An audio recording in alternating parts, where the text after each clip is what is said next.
ठंडक या मर्ज ख़त्म होने से नक़ज़ तयम्मुम का फ़ुक़हा ने क्या हुक्म नक़ल किया है।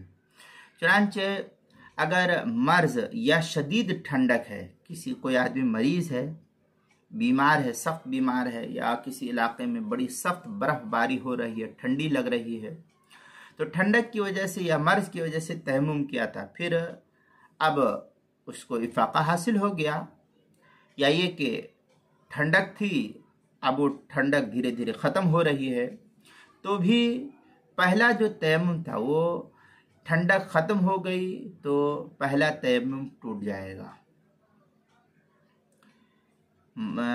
अल-बहरुर राइक़ में है फ़इन्नल मरीज़ इज़ा तयम्मम लिल मर्द सुम्मा ज़ाला मर्ज़ुहु इंतक़ज़ा तयम्मुमुहु।